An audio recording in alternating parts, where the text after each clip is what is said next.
diyan kinokulture, diyan ginagawa yung mga, alam ko, ang mga bakterya, ang mga fungi noon, diyan kinokulture.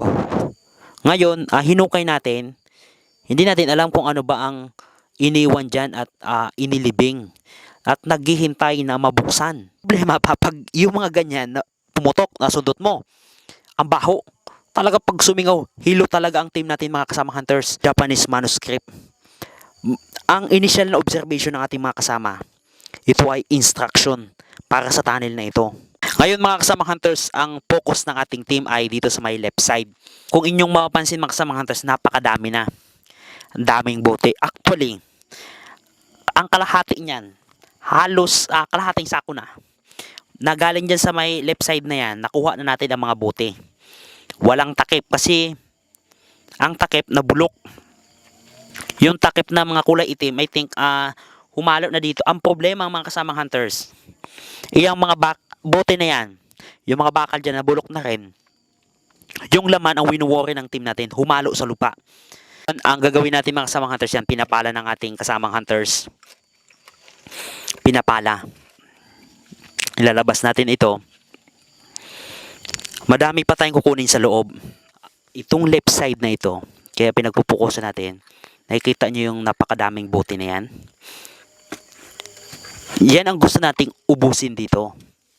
Dahil baka may mga nakahalo pa ditong mga trap na pagpasok natin sa loob, matrigger dito sa labas. Matatrap tayo sa loob. Alam mo naman ang mga Hapon. Alam ko ang mga hunters, alam yan. May mga trap mga kasama hunters na nagiging gumagalaw, kumbaga pumipitik siya pag nasa loob kayo. O trap na kayo, huli na, ubos na. Alam nyo yan, may mga hunters na ganyang experience, kaya minimake sure ng ating team, mga kasama hunters, na bago tayo galugarin natin ang pinakaloob-loob ng tunnel na ito, clear tayo dito sa labas. Kunin natin yan.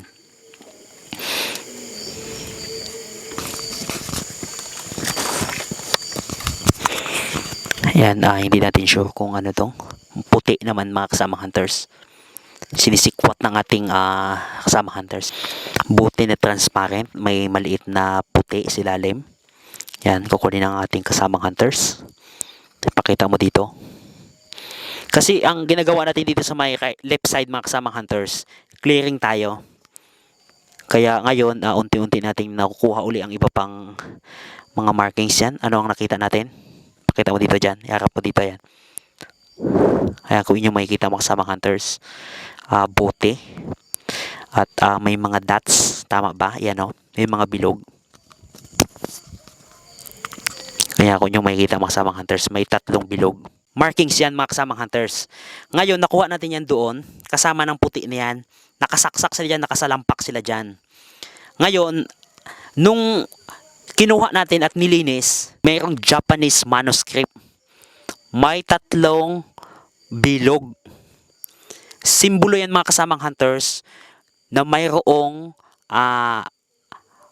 object na nakalibing dito sa iba't ibang direksyon, hindi magkakasama mga kasamang hunters. Awayan magkasama. Yan, kitang-kita nyo yung putik, talagang intact na intact pa. Yan, subukan nating tanggalin. Yan. Tanggalin mo, yan. Yung isa, mayroong Japanese manuscript. Kita mo, sumisinaw mga kasamang hunters. Yung isa, linisin mo nga yung isa na yan. Meron din bang Japanese manuscript? Wala. Meron? Parehas mga kasamang hunters. Parehas may Japanese manuscript. Maring dyan na tayo makakuha ng mapa, makakuha tayo ng instruction. Actually, baka instruction yan mga kasamang hunters tungkol dito sa tunnel. Dahil mayroong manuscript, may sulat, may 3 bilog. Actually, mayroong pang puti. Kunin mo na yung puti na yan. Yan, magkakasama yan. Teka lang, naka-intact. Yan. Kita nyo po mga kasamang hunters, yung pinaglagyan.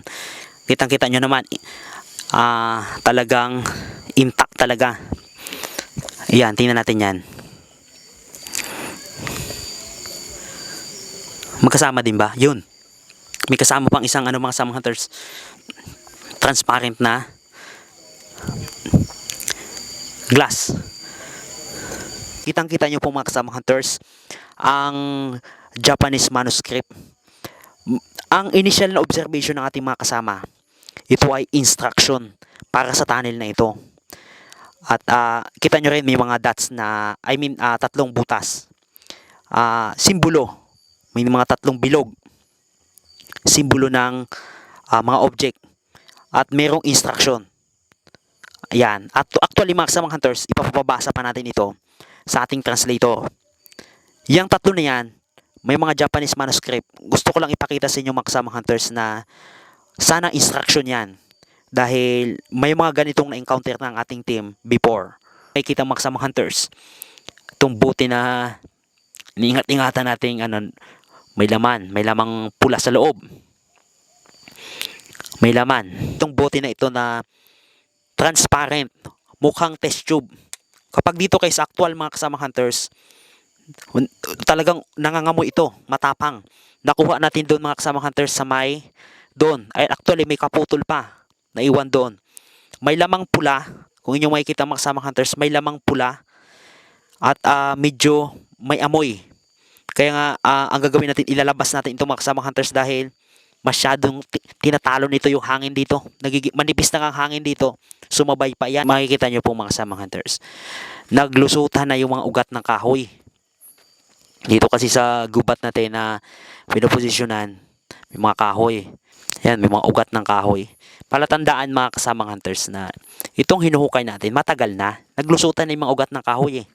May liquid na laman sa loob. Matulis, yan, maigsi lang.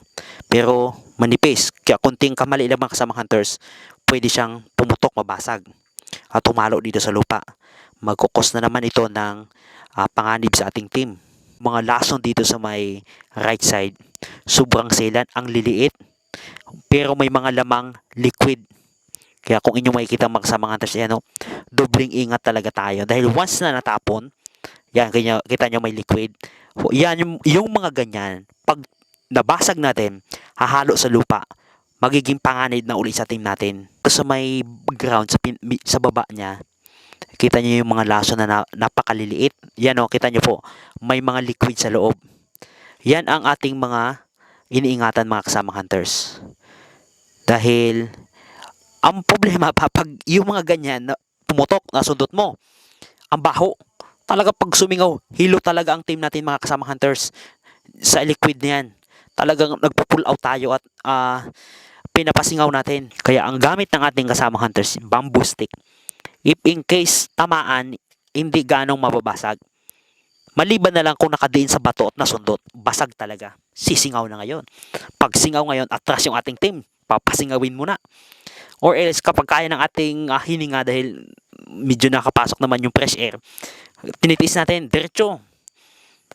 At bahala namang kasama hunters.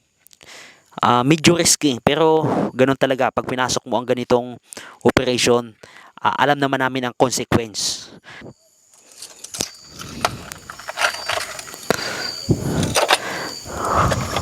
Ayan.